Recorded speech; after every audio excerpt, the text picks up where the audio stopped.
I'm Debbie Bell Hosking at the Sustainable Finance Live Conference in London, hosted by Finextra and Responsible Risk. And I'm talking to Subramanian Kuppuswami of Tata Consultancy Services, and we're chatting about evolving sustainability and the impact this has on financial institutions and their business strategy. So Subi, welcome. Hello Debbie, thank you for having me here. Absolute pleasure. We're talking there about sustainability and the impact on financial institutions.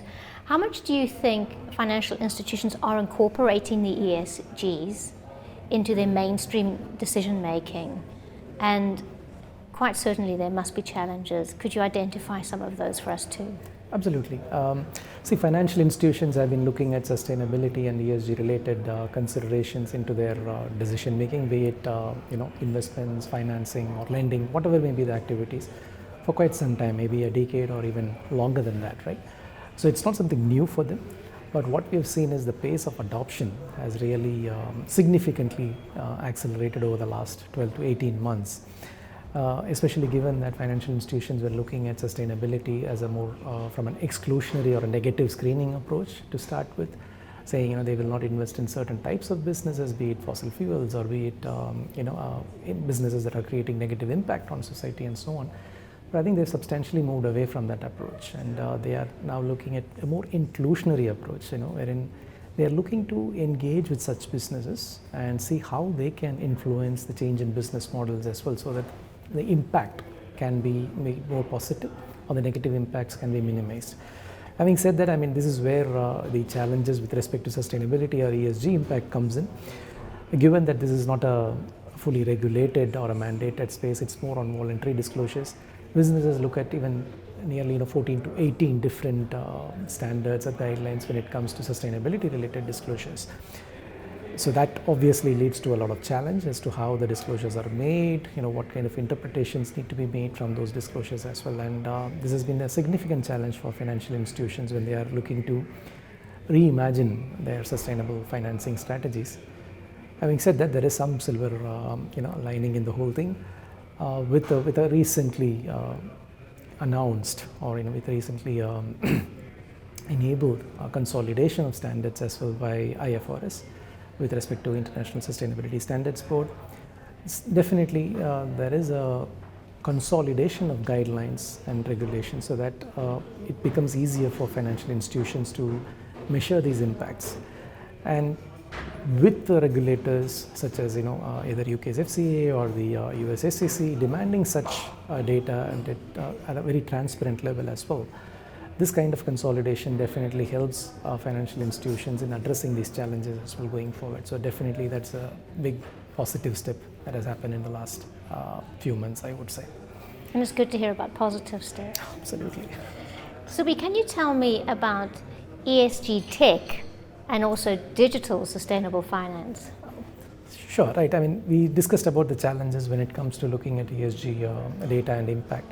So while the data is abundantly available, one of the challenges that financial institutions have is how do they really harness this abundance of data and also look at the disparate sources from where the ESG data comes in.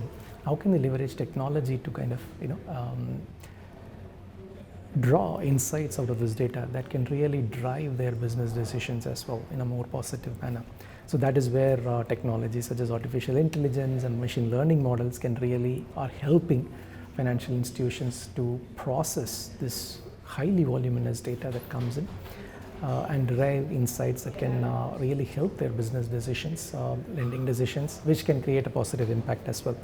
Having said that, digital sustainable finance, which is the next step that we look at, can really cause a ripple effect in the whole ecosystem in terms of creating more positive benefits, where technology can play a huge role in deriving positive impacts of businesses on nature or environment, and financial institutions are really looking to look beyond the environmental aspects of ESG today, and also looking at social and governance related indicators such as be it labor practices or human rights or even diversity, inclusivity, any such parameters. And This is where the data becomes even more complex, and that is where technology and innovation plays a huge role in terms of addressing these data challenges and delivering really powerful analytical insights to financial institutions that can really create a lot more positive impact from an ESG or sustainability perspective that drives the digital sustainable finance world as well today. And of course, sustainability is a holistic approach. So what role can bigger ecosystems play? See, we truly believe sustainability is not something that can be solved by one single organization or one single player in the whole ecosystem. It really needs a collective efforts from all the players in the ecosystem. Given that the challenges related to sustainability are so complex, so interlinked as well, right? So we truly believe that ecosystem approach is what is needed in solving some of these challenges. While a financial institution can enable certain sustainability related business model change, the business itself needs to change, and the whole value chain or the whole supply chain has to undergo the change as well from a sustainability impact. It is not just one organization that needs to change its business model, and that's where the whole ecosystem approach comes into play. And of course, when you talk about that, the innovation and the digital technologies that play a role in this kind of ecosystem change as well is just really a huge impact. And of course, COP27 and climate finance talks, how do you see that impacting the industry? I mean, we have made a significant progress since, let's say, COP21 in Paris 2015. Obviously, there have been a lot of topics that have been discussed, and one of the significant, I would say, progress made in COP27 is the agreement on the loss and damage fund as well from a climate financing perspective. So this has been a huge step in recognizing the fact that vulnerable countries which are which are facing the impacts of the climate change related events need this kind of a support for them to go through this changes that they're facing and also survive. And that's a huge step. And one of the estimates out of this implementation plan says that you will need about $4 to $6 trillion to enable this kind of a funding. And if that funding needs to be enabled, the whole financial ecosystem needs a comprehensive change. It needs to look at how the financing happens towards such initiatives, and every bank, every insurer, every financial services player will need to recalibrate their business model to make sure that they have actions that need to be taken to enable such a transition from a climate change perspective, and how do they put those plans into action to achieve this transition as well.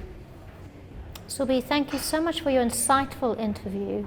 You've given us a lot to think about. Thank you. Thank you, Debbie. Thank you for having me here.